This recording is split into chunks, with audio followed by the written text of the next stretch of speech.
diz assim: porque se vivermos deliberadamente em pecado, depois de termos recebido pleno conhecimento da verdade, já não resta sacrifício pelos pecados. Pelo contrário, certa expectação horrível de juízo e fogo vingador prestes a consumir os adversários. Sem misericórdia morre pelo depoimento de 2 ou 3 testemunhas quem tiver rejeitado a lei de Moisés. De quanto mais severo o castigo, julgai vós, será considerado digno aquele que calcou aos pés do Filho de Deus e profanou o sangue da aliança, com o qual foi santificado, e ultrajou o Espírito da graça. Ora, nós conhecemos aquele que disse: a mim pertence a vingança, eu retribuirei. E outra vez, o Senhor julgará o seu povo.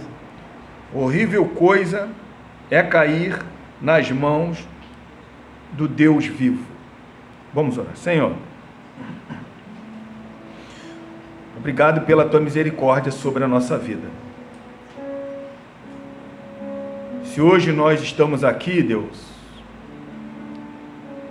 como foi louvado, é por causa da tua bondade, e obrigado, Senhor.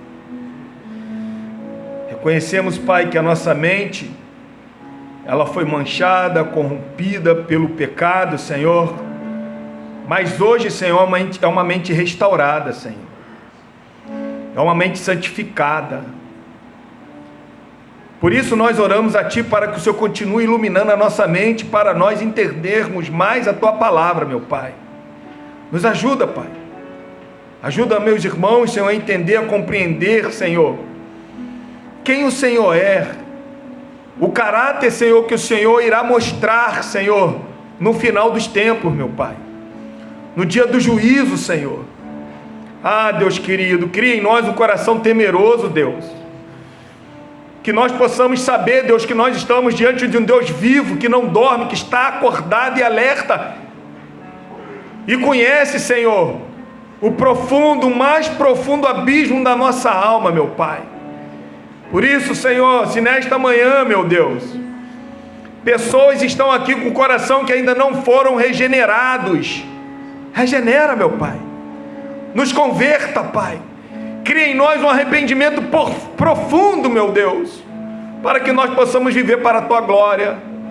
Se nós estamos aqui, Senhor, para que a nossa fé venha a ser edificada, Senhor, para ouvir a Tua palavra, por isso, meu Deus, alimenta a nossa alma, e que o Teu nome possa ser exaltado em nome do nosso Senhor Jesus Cristo.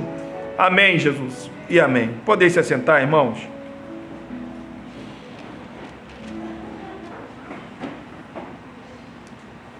Irmãos, semana passada eu falei que o autor da carta aos Hebreus, ele do capítulo 1 até o capítulo de número 10, ele tratou sobre doutrina, e agora ele começa a falar sobre prática. E semana passada ele nos mostrou que Jesus, através da sua morte, ele abriu as portas do palácio para nós entrarmos. Então, por isso que lá no versículo de número 19, ele fala para nós entrarmos com intrepidez ao Santo dos Santos pelo sangue de Jesus.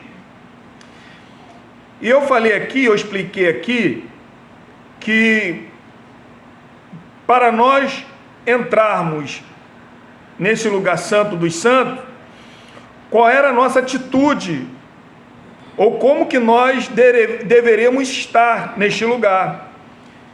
E ele falou que nós, no versículo 22, nós teríamos que ter um coração sincero, certeza da nossa fé, um coração purificado da má consciência, lavado o corpo com água pura, e depois disso tudo ele fala para nós guardarmos firme, lá no versículo de número 23, a confissão da nossa esperança, sem vacilar.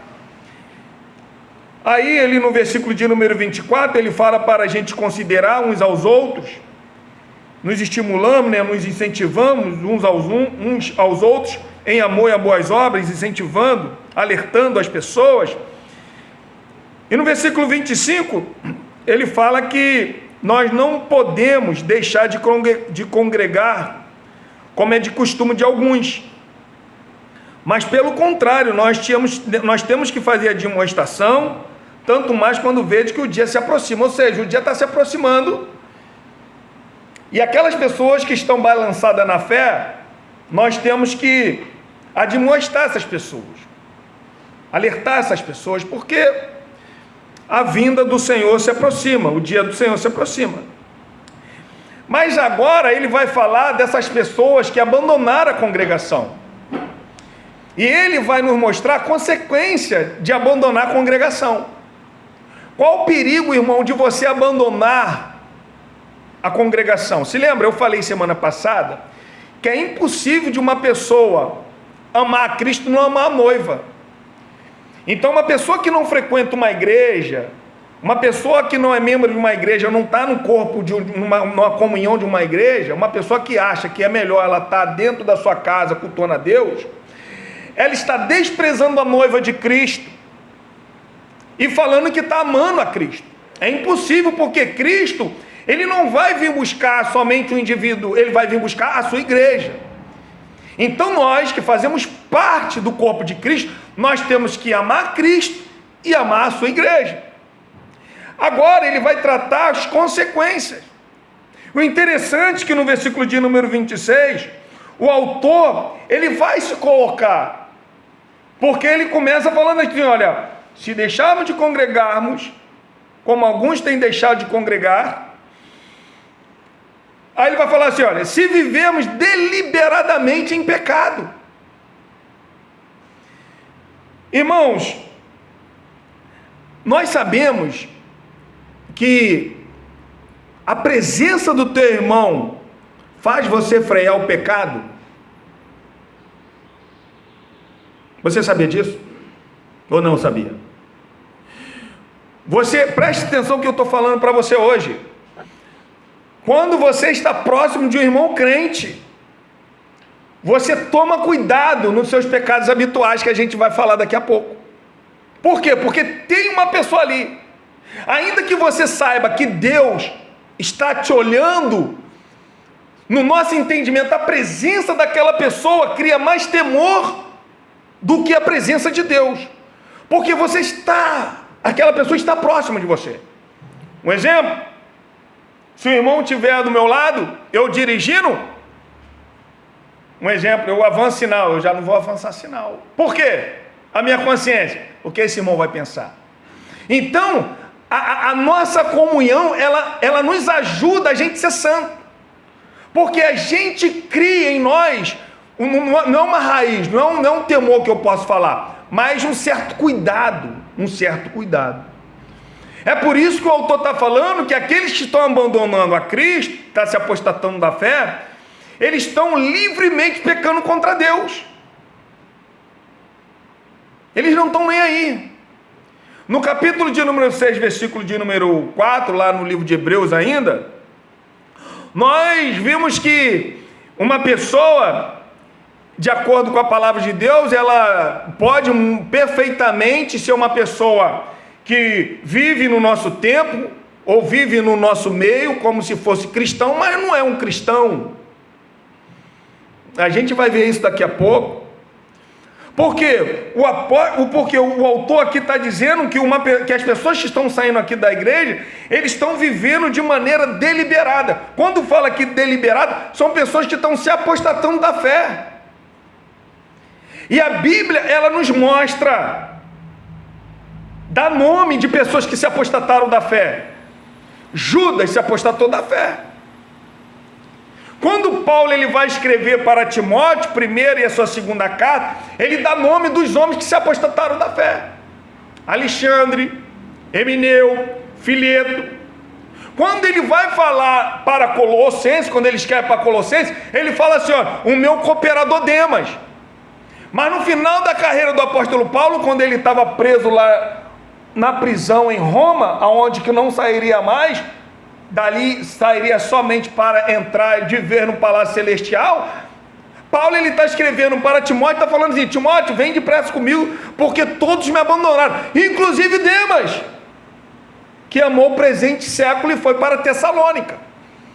Então Paulo dá nome de pessoas que uma vez ouviram o evangelho como nós ouvimos, ceiaram, foram batizados, viveram em comunhão, mas de repente abandonaram a fé.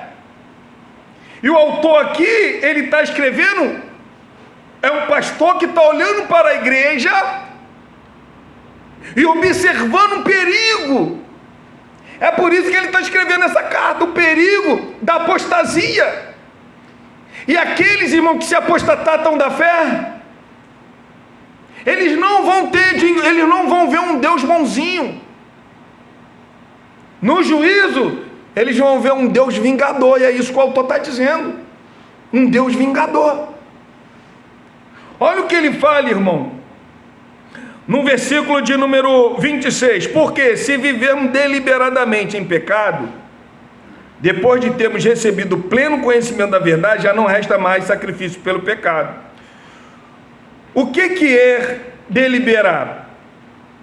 É aquelas pessoas que pecam livremente, é proposital, é algo que é voluntário, é aquela pessoa que olha para tudo isso aqui e fala assim: isso aí já não me importa mais, eu vou pecar mesmo, e cai dentro do pecado.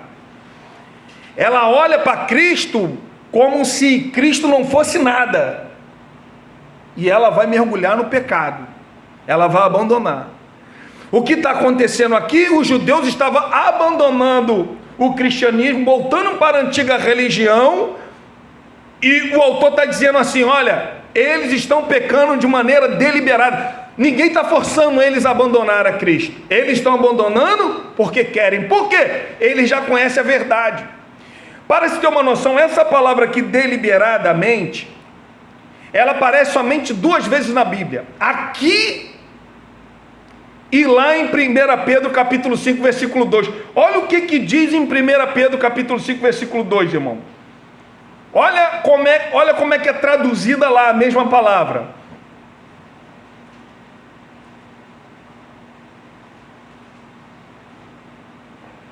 Olha como que é traduzida. 1 Pedro 5, 2, diz assim: pastoreai o rebanho de Deus, que é entre vós. Olha, não por constrangimento, não por obrigação, não. Aí vai falar o quê? Mas espontaneamente. É essa palavra aqui, é a mesma. Tanto deliberadamente como espontaneamente é a mesma palavra. E o que o autor está falando? Que é algo espontâneo, não existe obrigação. A pessoa está pecando contra Deus de maneira espontânea. Espontânea. É claro, irmão, que aqui não está se tratando de um crente que cai em pecado não intencional e depois encontra graça e misericórdia. Não é esse. Ele não está falando de nós, pecadores, que ontem pecamos, hoje de manhã pecamos. Não é esse tipo de pecado, não. São pessoas que realmente dão as costas para Cristo, abandonam o Evangelho. São essas pessoas. Quando Adão ele peca,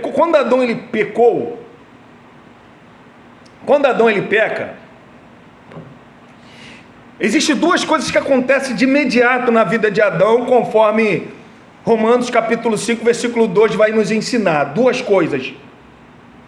Primeiro, Adão ele é culpado. E segundo, Adão ele passa a ser corrupto.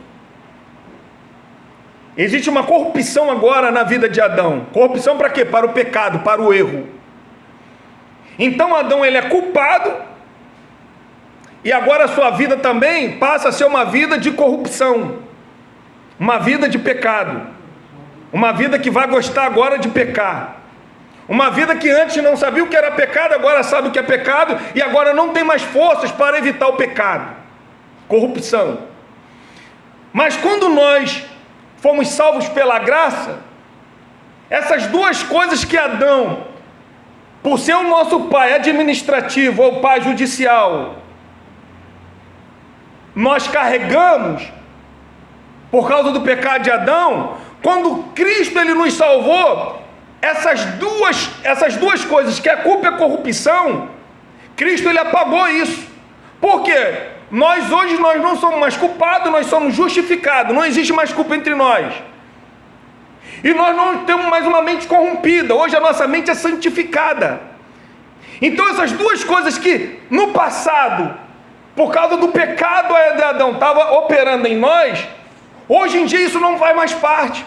Por isso que quando você é crente, você sabe que já foi justificado, não tem como mais você perder a sua salvação, e a sua mente hoje é uma mente santa. Ainda que caia em pecado, você reconhece o seu erro e volta. É por isso que no passado os puritanos, um homem chamado John Owen, um dos maiores teólogos puritanos na época, ele tem vários livros de teologia sistemática, e um dos desenvolvimentos de John Owen sobre o nosso pecado, ele dividiu em 3 etapas: o pecado original, o pecado habitual e o pecado real. Isso é muito interessante, porque o pecado original é o pecado que está em nós, é o pecado que ele dá o efeito do pecado habitual e do pecado real. Pastor, o que é um pecado habitual? De acordo com John Owen, o pecado habitual é aquele pecado que nós praticamos sem ter noção que é um pecado. Às vezes nós até sabemos que é um pecado, mas a gente acha aquilo ali como insignificante, como pecado. De repente a gente sabe que mentir é pecado, mas uma mentirinha pequena não vai fazer mal. De repente a gente sabe que ir é pecado, mas naquele momento ali... E é uma coisa que começa a ser habitual na tua vida. É uma coisa que você vai ser salvo somente pela graça de Deus, mas aquele pecado é algo que já mora, já faz parte da tua vida, é um pecado habitual. Agora ele fala do pecado real. O que é o pecado real? O pecado real é aquele pecado que a sua mente traz um pesadelo, ela pesa. Sabe quando você engana uma pessoa e a tua mente pesa? Sabe quando você, de repente, um adultério, ou uma morte, um assassinato, alguma coisa de tipo, é um pecado que você sabe que é pecado, que você sabe que pecou contra a santidade de Deus, o que você vai fazer? Você vai pedir perdão a Deus, e esse pecado real você deixa de praticar, porque você sabe que esse pecado é um pecado grave. Agora o pecado habitual não, o pecado habitual é aquele pecado que vive em você não dá conta que é um pecado habitual e continua praticando. Não é esse pecado deliberado que o autor está escrevendo. O autor está escrevendo de pessoas que realmente passaram a odiar a Deus, a odiar Jesus. Essa é uma apostasia. Essa é a apostasia que vai acontecer no fim dos tempos, como Paulo escreve em 2 Tessalonicenses. É pessoas que estão no nosso meio e vão se apostatar e vão perseguir o cristão, vão perseguir a noiva de Cristo. É esse que é a apostasia. E o autor está dizendo aqui o perigo de se apostatar. Porque quando uma pessoa se apostata, irmão, é impossível de haver arrependimento de novo para essa pessoa. Não sou eu que estou falando, é a própria palavra de Deus que diz. Hebreus capítulo 6, versículo 4 vai dizer: é impossível outra vez essa pessoa. O Espírito Santo concedeu arrependimento para essa pessoa, porque ela se apostatou. Sabe? O Espírito Santo dá a entender que o Espírito Santo não quer mais saber dessa pessoa.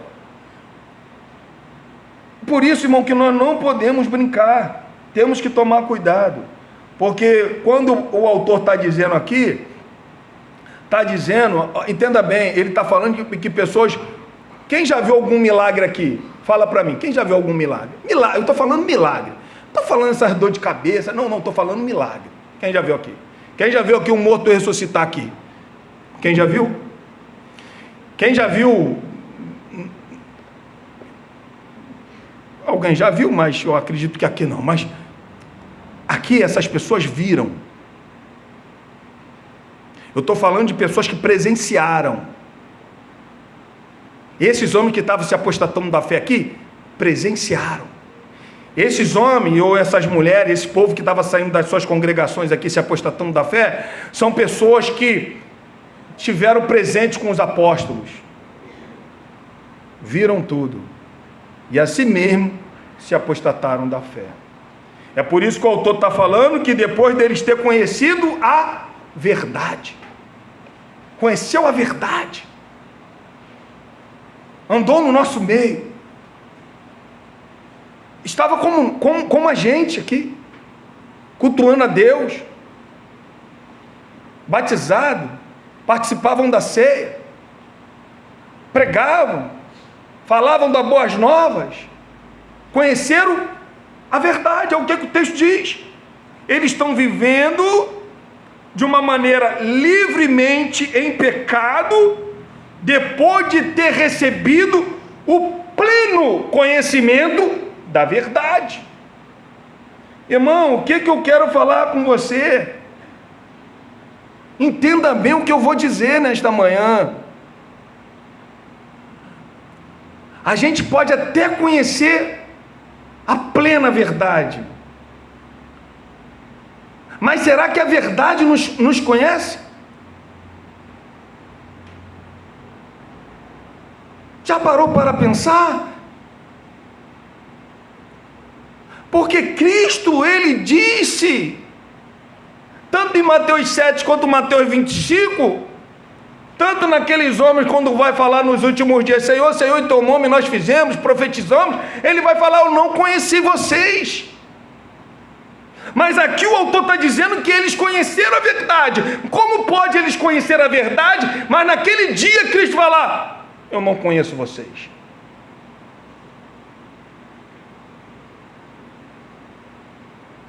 Como é que pode isso? Na verdade, quando vai falar na parábola das bodas lá em Mateus capítulo de número 25, ele vai falar que eu não conheço vocês. Irmãos, mas é interessante que lá em Mateus capítulo 7, no 23, quando Jesus ele fala que eu nunca vos conheci, ele diz muito bem claro, nunca vos conheci. Não é questão de conhecer o momento não, ele falando assim, ó, eu nunca conheci vocês. Mas o autor está dizendo aqui que eles tiveram pleno conhecimento da verdade, mas naquele grande dia, Jesus está falando assim, eu nunca conheci vocês. Por quê? Mas Jesus ele deixa uma palavra muito interessante no finalzinho. Ele fala assim, ó, apartai-vos de mim, os que praticais a iniquidade. Como que pode então uma pessoa conhecer a Cristo, conhecer a verdade e andar praticando iniquidade? É impossível. Não há combinação. Eles tiveram conhecimento intelectual. A fé desses homens aqui era uma fé momentânea. Porque o autor, domingo que vem, ele vai falar o que é uma fé raiz. A fé desses homens que estavam abandonando a Cristo era uma fé momentânea. Não era uma fé dos eleitos. Porque os eleitos vai perseverar. Aqueles que estão escritos com o nome no livro da vida, eles vão ter a sua responsabilidade e vão perseverar até o fim. Por isso que Jesus fala, aquele que perseverar até o fim será salvo. Por isso que lá em Filipenses 1,6, Paulo vai falar, aquele que começou uma boa obra, ele vai aperfeiçoar até aquele grande dia, ó, vai continuar. Então, irmão, qual é o cuidado que nós temos que ter? É de não nos descuidarmos da graça de Deus. Porque o autor vai nos mostrar aqui o que espera das pessoas que pecam, que rejeitam o Evangelho de maneira deliberada. Olha o que ele vai falar.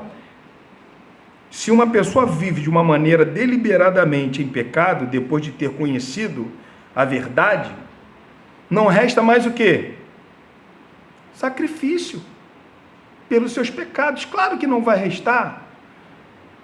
Uma pessoa que está rejeitando a Cristo, uma pessoa que está rejeitando a sua obra expiatória, uma pessoa que está rejeitando o único sacrifício verdadeiro, porque o sacrifício do judeu já era tudo sombra. Se está rejeitando a Cristo, claro que não tem mais sacrifício pelos pecados dessa pessoa. Se a morte de Cristo é o único antídoto para livrarmos da morte eterna, como que pode a gente então rejeitar Cristo Jesus? Não tem como. Se o autor está dizendo, irmão, porque se vivermos deliberadamente em pecado, depois de termos recebido o pleno conhecimento da verdade, já não, olha o que ele diz, já não resta sacrifícios pelos pecados, tá? Então, o que resta então para essas pessoas que estão livremente pecando, dando as costas para Deus? O que resta para essas pessoas? O autor ele vai responder no versículo de número 27. Olha o que resta. Se não resta mais sacrifício, irmão, o único que não pode salvar da ira vindoura é o sacrifício de Cristo. Se a gente dá as costas para Cristo, olha o que resta para essas pessoas. Pelo contrário, certa expectação horrível de juízo e fogo vingador presta a consumir os adversários. O que resta? Juízo e fogo para consumir os inimigos de Deus. É isso que o autor está dizendo. A ênfase aqui a gente vai ver que vai recair aonde? No horrível. Essa palavra, ela pode significar também apavorante, algo terrível. E o que vai acontecer? Com aqueles que se escolheram ser inimigo de Deus. É isso.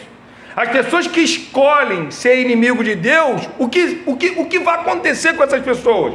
Fogo, juízo. Não escaparão, irmão, do seu julgamento. Aquele dia para essas pessoas será apavorante. Por que será apavorante? Hoje nós temos a oportunidade de conhecer a misericórdia de Deus. Um Deus misericordioso. Mas naquele grande dia, para essas pessoas aqui, será um Deus de ira, um Deus de fúria. É por isso que o autor está falando que vai ser um juízo e fogo e vingador. Deus vai se vingar. Essas pessoas hoje que estão abandonando a fé e não estão se despertando, elas se tornaram adversários de Deus. Nesse exato momento, a vida está numa boa, mas naquele grande dia, a Bíblia fala que Ele é o vingador. É um Deus que vai pegar os seus adversários e vai consumir. Você imagina, irmão, estar diante de um Deus irado, pessoalmente. João Calvino ele vai falar que aqueles que abandonam a igreja se entregam a Satanás, porque naquele grande dia é isso que vai acontecer. Satanás, seus demônios, todos aqueles anjos que rebelaram contra Deus, se tornaram inimigo de Deus, juntamente com as pessoas que estão se tornando inimigo de Deus, vai dar de cara com Deus irado. O próprio Senhor Jesus falou que o inferno foi preparado para o diabo e seus anjos. Mas quando uma pessoa ela ouve o evangelho, ouve a verdade, abandona essa verdade, se torna inimigo de Deus, irmão, adversário de Deus, lutando contra Deus. Agora parece que a vida está normal, mas naquele dia, corre enquanto é tempo, querido. Por enquanto que agora Jesus ainda está dando essa oportunidade, porque chegará um dia, irmão, que o nosso Deus, Ele será juiz e fogo consumidor. Aí o autor, o que o autor ele vai dizer? Ele vai dar um exemplo da lei de Moisés. Olha no versículo 28, por favor. Sem misericórdia morre pelo depoimento 2 ou 3 testemunhas que tiver rejeitado a lei de Moisés.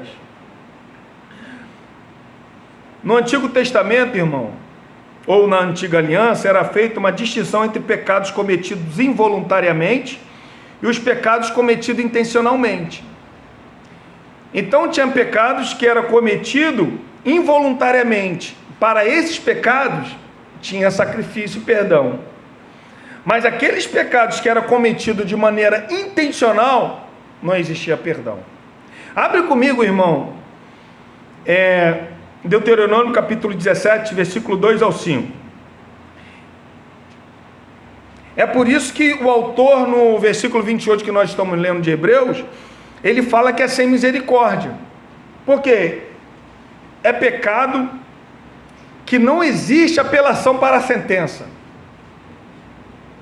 É pecado que não é perdoado. E a lei de Moisés vai nos mostrar qual é o pecado que não é perdoado. Deuteronômio capítulo 17, 2 ao 5, acharam?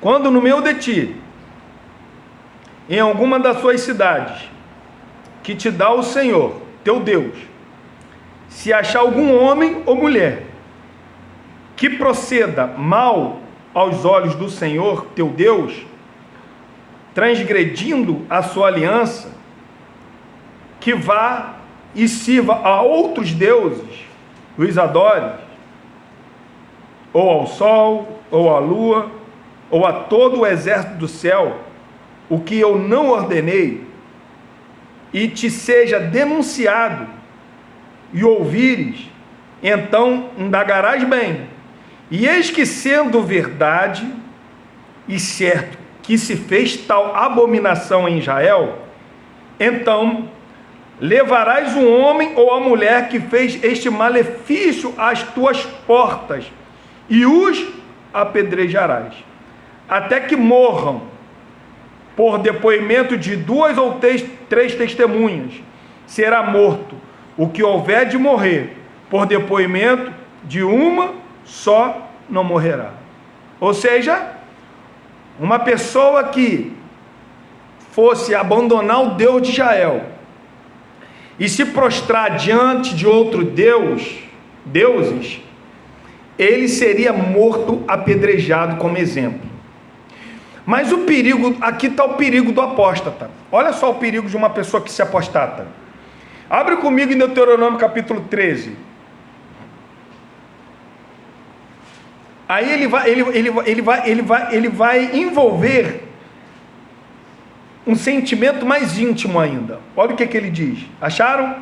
Deuteronômio 13, 6 ao 10 diz assim: se teu irmão, filho de tua mãe, ou teu filho, ou a tua filha, ou a mulher do teu amor, ou teu amigo, que amas como a tua alma, te incitar em segredo, dizendo: vamos e sirvamos a outros deuses que não conheces, nem tu, nem teus pais, dentre os deuses dos povos que estão em redor de ti, perto ou longe de ti, desde uma até a outra extremidade da terra, não concordarás com ele, nem ouvirás, nem olharás com piedade, não pouparás, nem o esconderás, mas certamente os matarás. A tua mão será a primeira contra ele, para o matar, e depois a mão de todo o povo. Apedrejá-lo-ás até que morra, por te procurou apartar do Senhor teu Deus, que te tirou da terra do Egito, da casa de servidão. Ou seja, o primeiro, quando lá no texto vai dizer, em Deuteronômio, que abandonar a Deus, servir a outros deuses, não havia o quê? Perdão. Era morte. Seguia de exemplo. E o Hebreus, o que ele está dizendo? Aqueles que abandonam a Cristo para viver também debaixo da prática do pecado, não existe perdão mais para essas pessoas. O que existe? a morte. Mas no versículo que nós acabamos de ler, Deuteronômio capítulo 13, versículos 6 ao 10, existe um grande problema aqui. Por que um grande problema? Porque a maioria dos apóstatas, eles não se apostatam sozinhos. Eles sempre carregam pessoas com ele. Sempre. Quer ver uma coisa? Você já viu que a maioria das vezes quando um pastor ele se apostata, muitas pessoas se apostatam com ele? Você sabia quando você vai evangelizar por aí, muitas pessoas colocam o mau exemplo de um pastor. Uma vez, quando eu estava fazendo seminário, um pastor, ele era de teologia sistemática, e ele sumiu. Ele estava dando, ele sumiu, e passou o tempo, ficamos sabendo que ele abandonou a família, se apostatou e foi viver com uma outra mulher. Isso aí traz um escândalo ao qual que muitas pessoas, muitos irmãos que ainda não têm uma mente madura, começam a desacreditar naquilo que o pastor falava a respeito de Deus. Quer ver uma coisa? Olha só comigo. Abre comigo em 2 Tessalonicenses, capítulo 2. Olha só o que um apóstata ele pode fazer, irmão, com a igreja. Mas nós vamos ver o que acontece com o apóstata, ou o que era melhor ele ter feito na sua vida. Eu não estou aqui para amedrontar ninguém não, tá, irmão? Estou falando que a Bíblia fala, tá? Por isso que Pedro, quando ele vai falar de pessoas que estão se apostatando, ele vai falar assim, ó, é melhor que nunca tenha ouvido o Evangelho. Ele vai dizer isso, é melhor nunca ter ouvido. Porque é grave, irmão.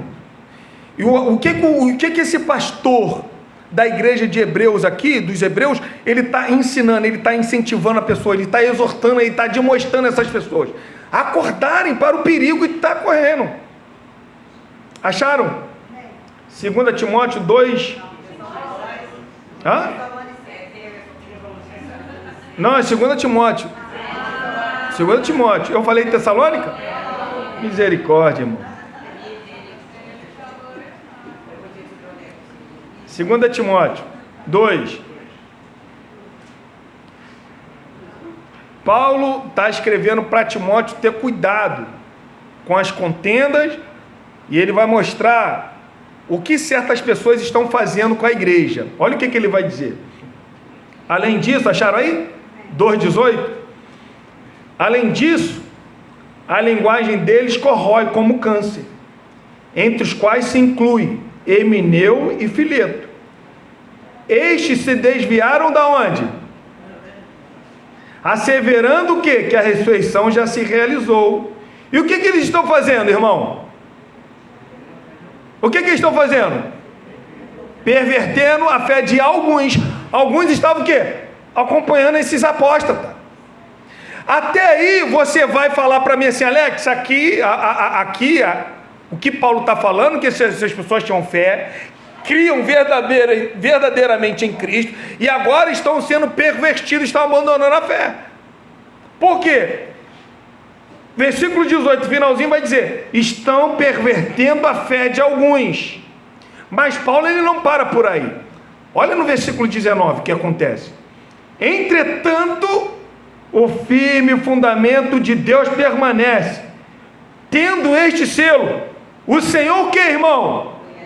O Senhor o que? Em Hebreus está falando assim, eles conheceram a verdade, estão abandonando a Cristo. Mas agora, quando o Senhor conhece aqueles que são seus, o que eles fazem?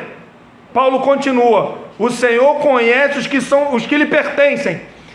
E mais, olha aqueles que pertencem ao Senhor, irmão. Aparta-se da injustiça todo aquele que professa o nome do... Então todos aqueles que o Senhor conhece, se aparte da prática do pecado. Todos aqueles que o Senhor conhece, se aparta da prática da injustiça. Todos aqueles que pertencem ao Senhor, não tem para onde correr.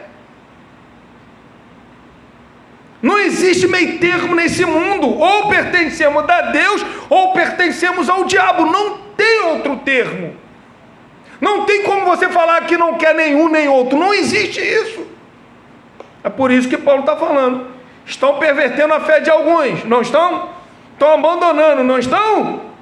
Mas o firme fundamento ainda continua com este selo: o Senhor conhece aqueles que lhe pertencem. Porque naquele grande dia o Senhor vai falar: eu não te conheço, porque não pertence ao Senhor. E se você pertence ao Senhor, irmão, se você pertence ao Senhor, você sempre vai lutar para a sua mente ser cada vez mais santa. Santo. E o que o autor está dizendo aqui, irmãos, não é brincadeira. Não é brincadeira. Olha o que ele vai falar, olha o que Jesus ele vai falar dessas pessoas também, irmãos. Lá em Mateus 18, olha o que Jesus fala dos apóstatas. Irmão, pelo amor de Deus,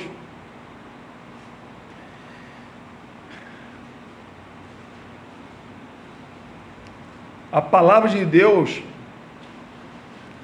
ela é tão verdade como esse sol nós estamos vendo brilhar aí. Vai acontecer, essas coisas aí vão passar, mas a palavra de Deus não vai passar. O que o autor está nos mostrando é o perigo da apostasia, é o perigo da gente abandonar a fé. Nos últimos dias muitos se apostatarão da fé, irmão. O amor vai se esfriar. É o que nós estamos vendo aí, o que está acontecendo com a igreja. A igreja para atrair pecadores. Pecadores e continuam nos seus pecados, irmão. Estão inventando de tudo hoje nas igrejas. Tem até culto papete. Irmão, as pessoas estão brincando o que é culto para Deus. O que é igreja de Deus. E as pessoas estão achando isso tudo normal. O que nós estamos estudando aqui, irmão, dia de terça, a ética, o mundo secular muda, a palavra de Deus não muda, não muda. É um alerta para nós, é um alerta para mim, porque o autor, olha o que o autor diz no versículo 26, ele está falando, porque se vivermos, ele se coloca, é um alerta para mim também. Ou você acha que eu tenho que andar despreocupado? É um alerta para nós, para a igreja. Se vivermos deliberadamente em pecado, depois de termos conhecido a verdade, pleno conhecimento da verdade, já não resta mais sacrifício pelos nossos pecados. Isso é coisa séria, irmão. Senhor, naquele dia eu profetizei, Senhor, eu expulsei, Senhor, eu fiz milagre, eu não conheço você. Olha o tempo que essa pessoa perdeu dentro da igreja. Não perca tempo dentro da igreja, querido. Acorda para a vida, pelo amor de Deus. A tua vida é coisa séria, a tua eternidade é coisa séria. Jesus, ele já abriu a porta dos palácios celestiais para nós. Entra com intrepidez no lugar santo dos santos. Pelo sangue de Jesus, entra com o coração puro, com a consciência pura. E às vezes nós não conseguimos escutar a mensagem. Às vezes, irmão, Jesus, a própria palavra de Deus, fala para nós como se fosse para os ares. Para mim, uma das cartas mais lindas para mim é Isaías capítulo de número 1. Como que o autor lhe chama a atenção? Ele fala assim, olha, o boi conhece o seu dono. Olha só. Um animal conhece o seu dono, o jumento a sua manjedoura, mas vocês não me conhecem. Olha só, irmão, a gravidade. Um animal irracional conhece mais do que a gente conhece. Olha a gravidade. E continuando aqui em Mateus capítulo de número 18, versículo 6 ao 7, diz assim, ó, qualquer porém que fizer tropeçar um destes pequeninos que crê em mim, Melhor lhe fora que se lhe pendurasse ao pescoço uma grande pedra de moinho e fosse afogado na profundeza do mar. Olha só. O que Jesus está falando que é melhor para essa pessoa? Se mata. Olha o apóstata. Olha uma pessoa que se apostata e faz um montão de tropeçar aí. Olha o que é melhor você botar uma pedra de moinho e se jogar no mar, é melhor. Por que é melhor? Ele continua falando, versículo de número 7, ai do mundo por causa dos escândalos, porque é inevitável que venha o escândalo, mas ai do homem pelo qual vem o escândalo.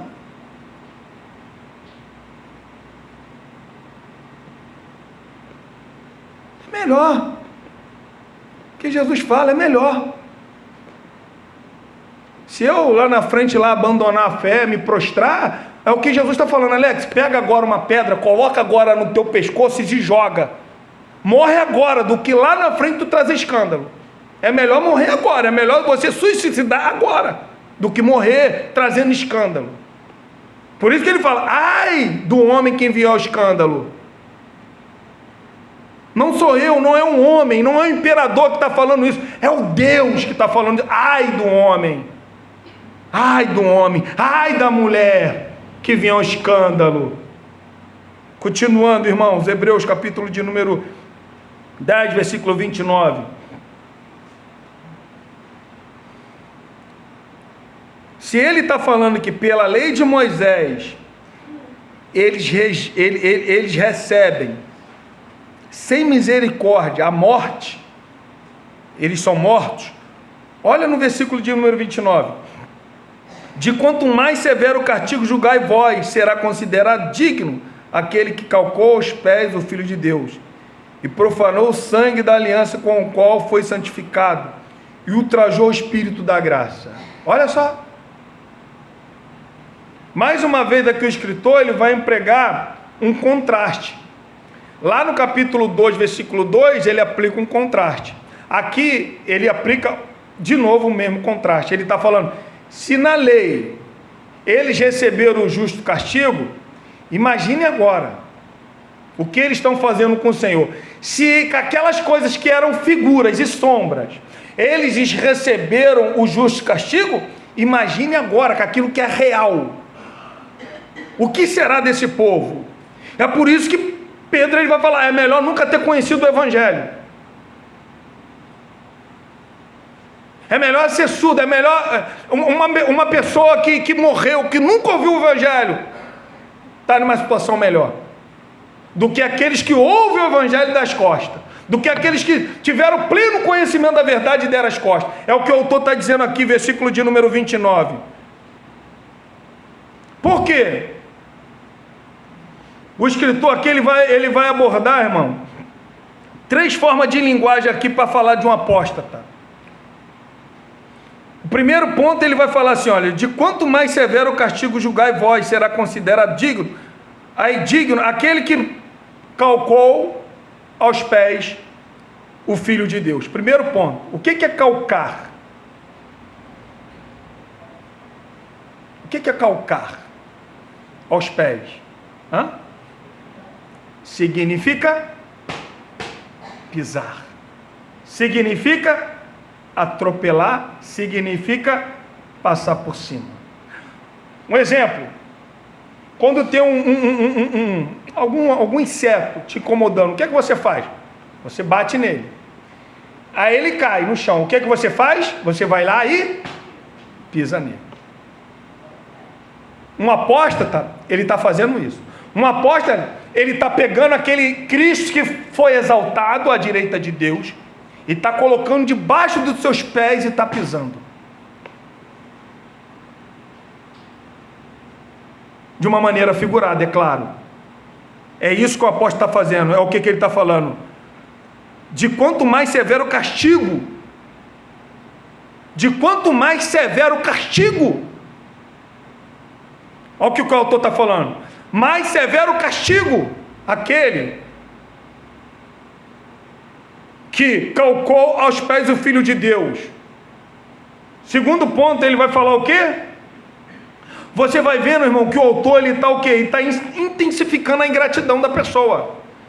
Primeiro aquela pessoa pisa. Ao segundo ponto, ele profana o sangue da aliança. Segundo ponto, e profanou o sangue da aliança. O que é profanar? Significa o quê? Sem valor. Algo comum. Algo vulgar. É aquilo que é banal. É você olhar para o sangue de Cristo da nova aliança e achar que aquilo ali foi comum. Aquilo ali passa a ser algo insignificante para você. Não podemos, irmãos, deixar de entender que Jesus inaugurou a nova aliança com seu sangue. Quando nós ceamos semana passada, o que nós aprendemos lá em Mateus capítulo 26, versículo 28? Porque isto é o meu sangue, o sangue da nova aliança, derramado em favor de muitos para a remissão de pecados. Você então está achando que aquele sangue é algo comum. Algo comum. Então, para os rebeldes, esse sangue derramado não significa nada. É considerado algo vulgar, algo banal. Você olha para aquilo ali e banaliza. Você não só pisa, como você está pegando aquilo ali e fazendo aquilo ali, banalizando aquele sangue ali. Isso aí não é nada. E se aquilo ali não é nada, se é o sangue de Jesus que nos purifica de todo o pecado, como que a gente pode banalizar o sangue dele? Se é através do seu sangue que é remissão para os nossos pecados, como que nós podemos banalizar isso?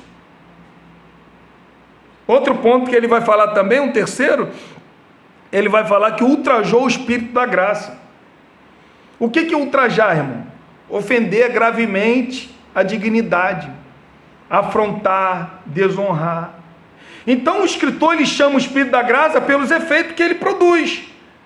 Porque é através dele, por seu poder, que nós recebemos o quê? A graça oferecida em Cristo. É através do Espírito Santo, é através dessa graça.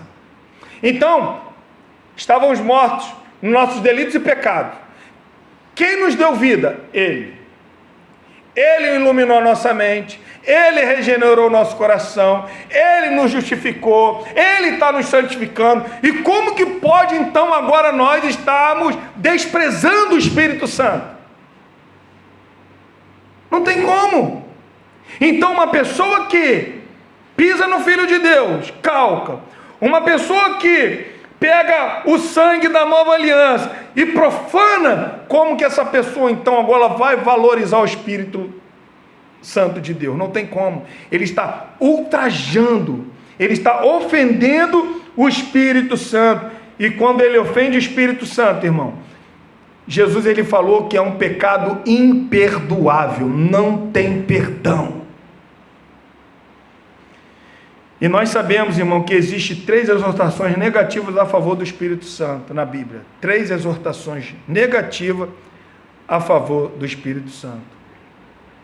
Em Atos, capítulo de número 7, versículo 53, Estevão está pregando naquele cenáculo, ou naquela sinagoga, dentro do templo, eu não sei, eu acho que ele estava no templo. Ele estava pregando, o que ele fala? Vocês têm resistido o Espírito Santo. Não resista o Espírito Santo. Primeiro ponto que a gente vai ver. Paulo, quando ele escreve na sua carta a Efésios, capítulo de número 5, ele vai falar que não é para entristecer o Espírito Santo. Então, primeiro, Lucas ele escreve para a gente não resistir. Segundo, ele escreve para a gente não entristecer. E Paulo, quando ele vai escrever para Tessalonicenses, lá no capítulo 5, versículo 22, se eu não me engano, ele vai falar assim, ó, não extinga o Espírito Santo. Para a gente saber como que é importante o Espírito Santo. E essas pessoas aqui que estão abandonando a fé, estão ultrajando o Espírito Santo. O que eles estão fazendo? Eles estão pegando o Espírito Santo e afrontando o Espírito Santo.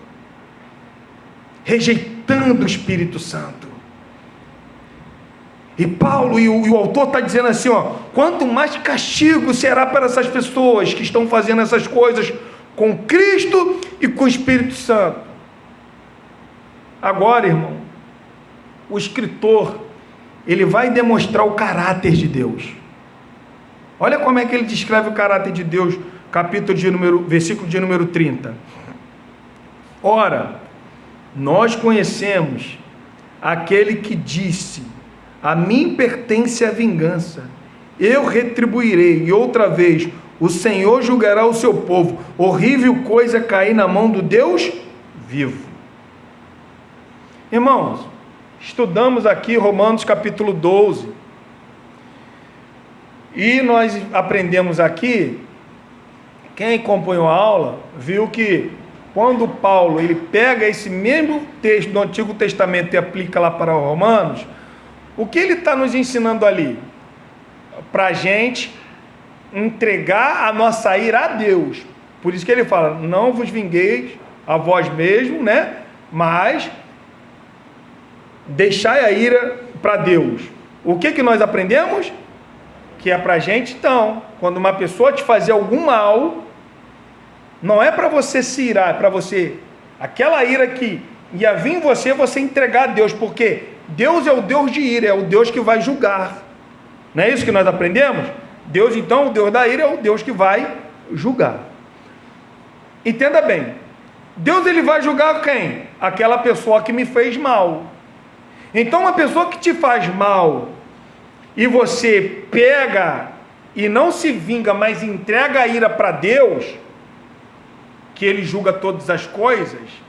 Então, se Deus ele vai se vingar daquilo que a pessoa faz com o seu povo, quando você entrega essa ira a Deus, imagine uma pessoa que agora está fazendo com a própria pessoa dele.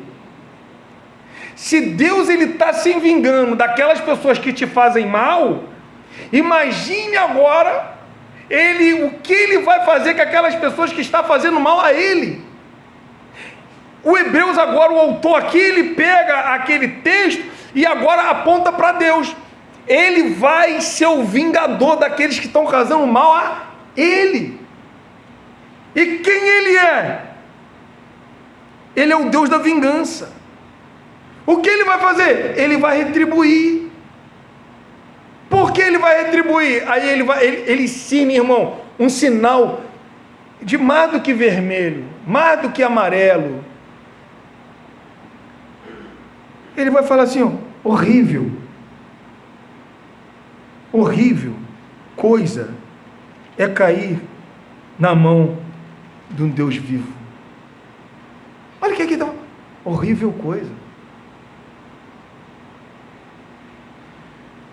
Quem pode nos tirar da mão desse Deus? Quem é que pode?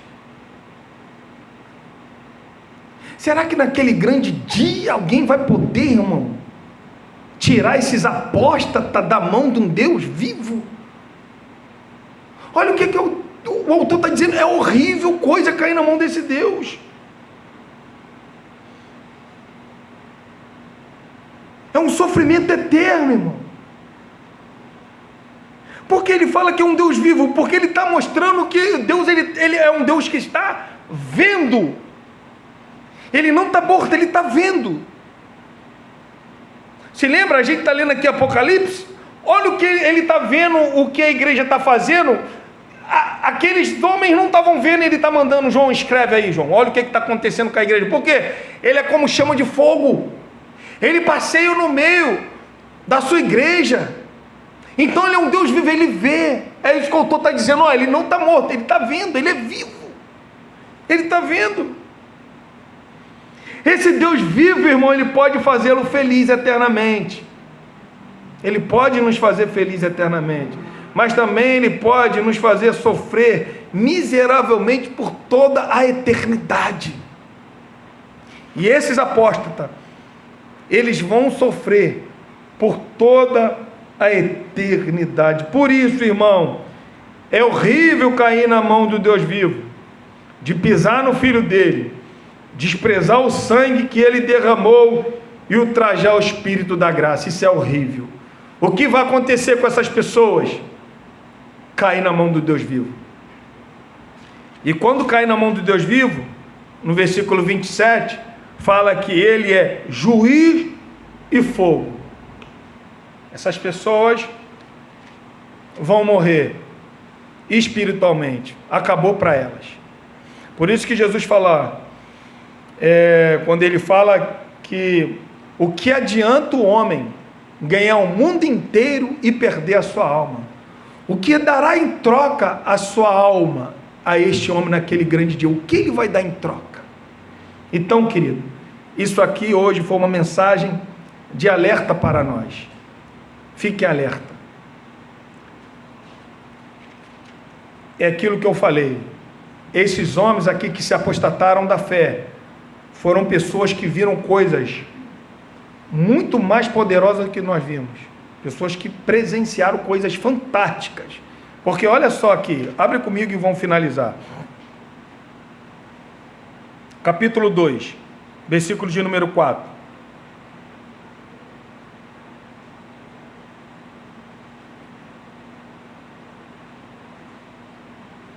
Acharam?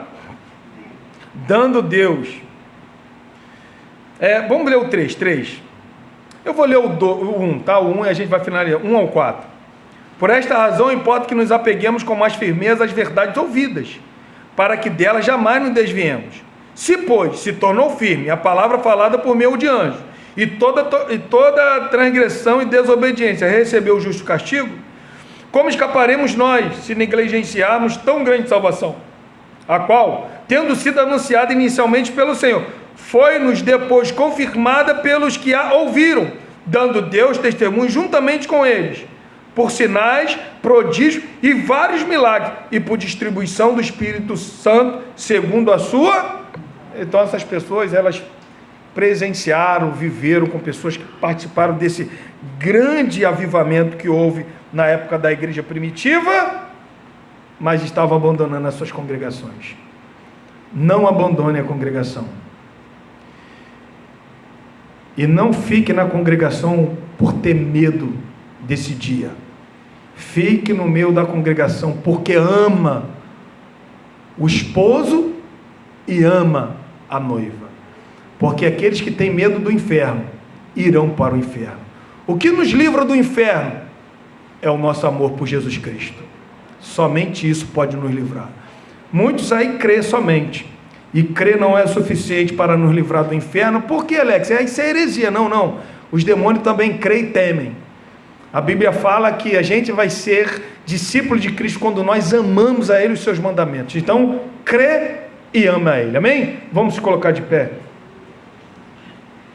Vamos estar orando, vamos estar louvando. Senhor,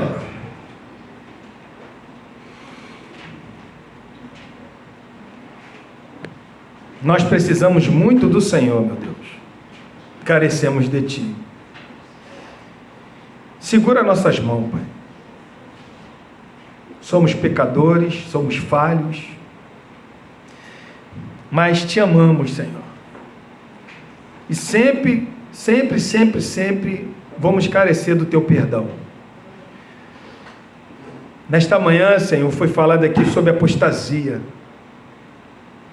Pessoas que abandonam a fé.